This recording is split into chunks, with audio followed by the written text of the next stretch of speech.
Now the wife of a son of a prophet, whose husband was dead, was crying and in desperate need of help. She owed a huge debt, and the creditors had come to take her 2 sons as slaves to work for them until her debt is paid off.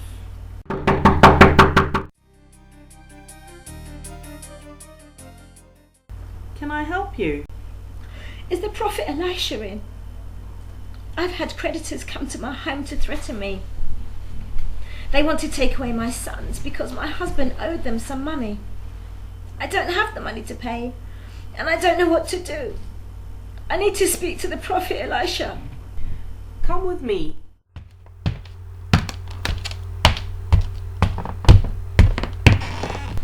He will be with you soon. I'm sure he will help you figure out what you could do.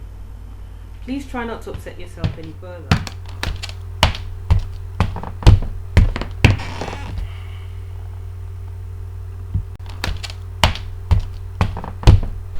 He will be with you soon. I'm sure he will help you figure out what you could do.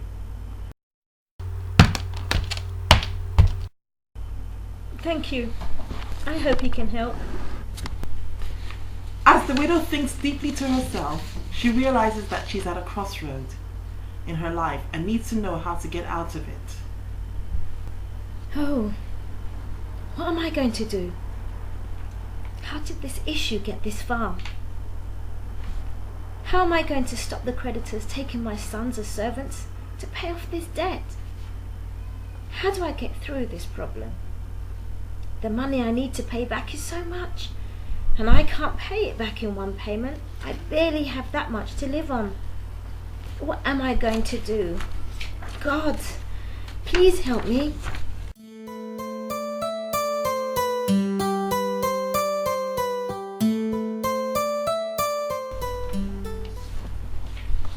Elisha the prophet, an elderly grey-haired man with a long beard, comes to the adjoining room, where the widow is still in deep thought. Nice to see you. Come into my office and sit down. What brings you to my office today? And why are you crying? Your servant, my husband, is dead. And you know that your servant worked very hard for you in the house of God. Early this morning, I had a visit from creditors, people who we owe a huge amount of money to. They came to request for the full balance to be settled. If I'm unable to settle the amount, they will take my 2 sons and use them as slaves until the amount is paid off. I don't have the amount they are asking for, and I don't know what to do. Now, come on, that's enough. There is something that can be done. Calm down and let me think for a moment.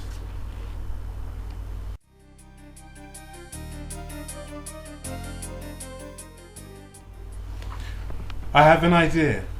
Tell me, what do you have that's of sale value in your house? I don't have anything in my house that is of sale value.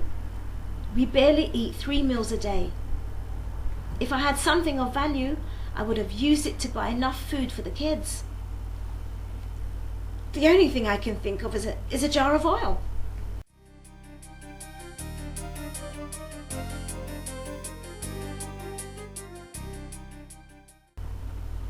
What good can a jar of oil do?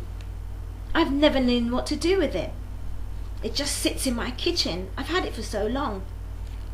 I was about to throw it out this morning, but I forgot after the visit I had from the creditors, threatening to take my sons.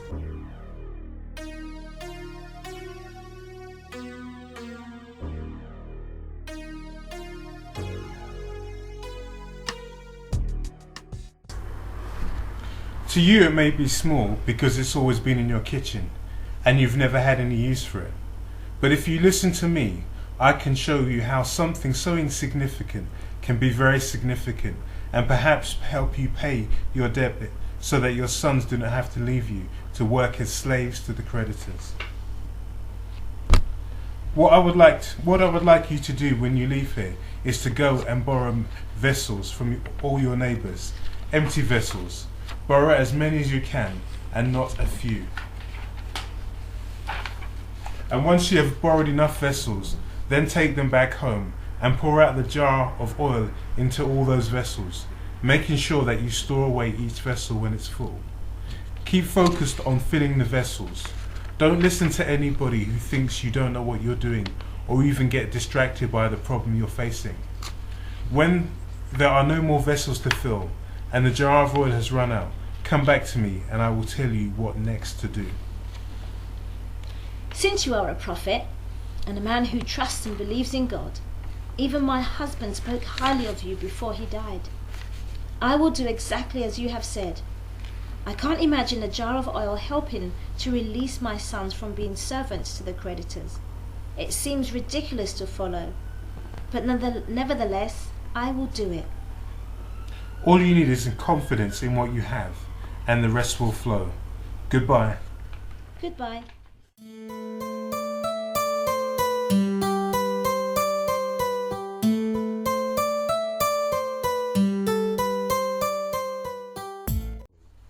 The widow leaves Elisha's office with positive anticipation, so thankful that she didn't get rid of this jar of oil as she had intended.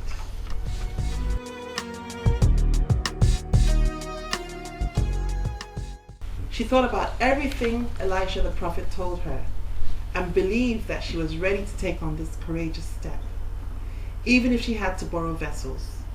After all, if Elisha was able to see her jar of oil as a significant product, then she is prepared to go as far as she would like her to go. The widow reported everything Elisha told her to do to her sons. They go to the neighbors and borrow as many vessels as they can handle. Without explaining why they need them, they take the vessels back home and focus on filling every borrowed vessel. The widow can't afford to think about the creditor's threats or the actions they plan to carry out should she not pay what is owed.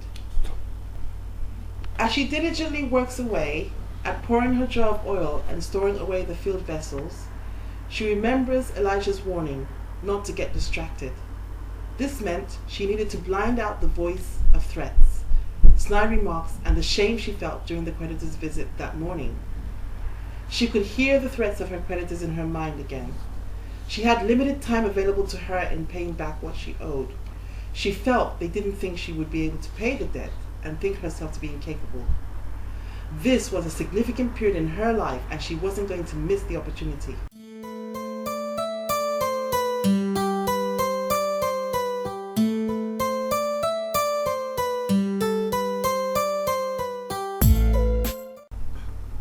The widow and her sons worked diligently in filling every vessel that was borrowed. They poured and poured and poured until there were no more vessels left and the jar of oil finished. Mother, the oil has finished and all the vessels have been filled. What do we do next? Did Elijah the prophet tell you what we should do with the filled vessels? No, my sons. He only told me to borrow vessels from our neighbours. Pour the oil in the vessels and go back to him for the next instruction. If that's what he said, then you should go and ask him what we are next to do. I don't want the creditors to come back again, because if they do, we will have to go with them. Time is limited, Mother. Look at the amount of vessels we have in the house. I didn't know the oils was so much. Isn't it amazing, the things we take for granted, even when we don't know what to do with them? There is no need to be anxious, brother. Something good is bound to happen soon. Look how hard we've worked. Let me go back to Elisha and seek his advice as to what we should do with all these filled vessels of oil.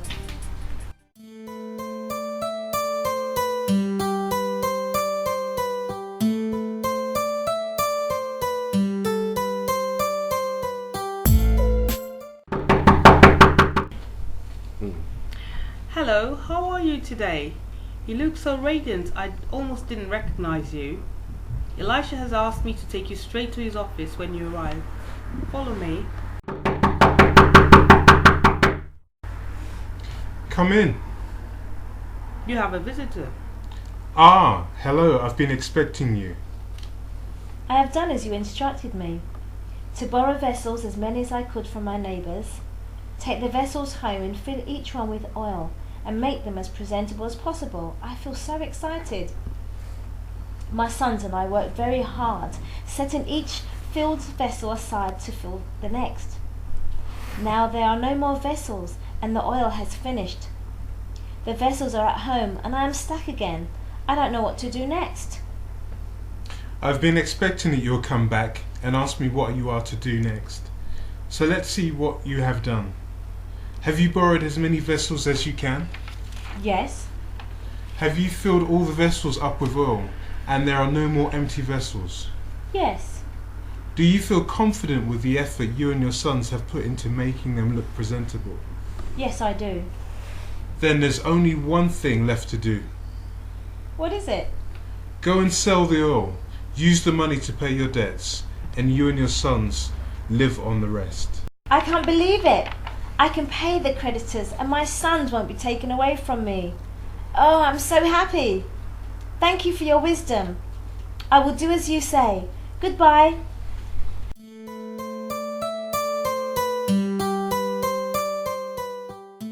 The widow leaves Elisha's office and walks quickly back to her sons and to a business she now realizes she has.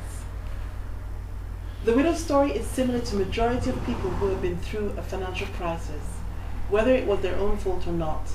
The shame keeps you from not discovering and fulfilling your true potential, because it makes you feel incapable and less of a person. Some people think, how can I start my own business when I'm in debt? How can I get a loan when I'm in debt? What they fail to realize is that the debt is only a situation, an issue that shouldn't stop you fulfilling your true potential, but rather motivate you to accomplish what you have. Everyone has an issue. What makes you different from others is that in spite of your issue, you will still discover the talent that will help you fulfill potential.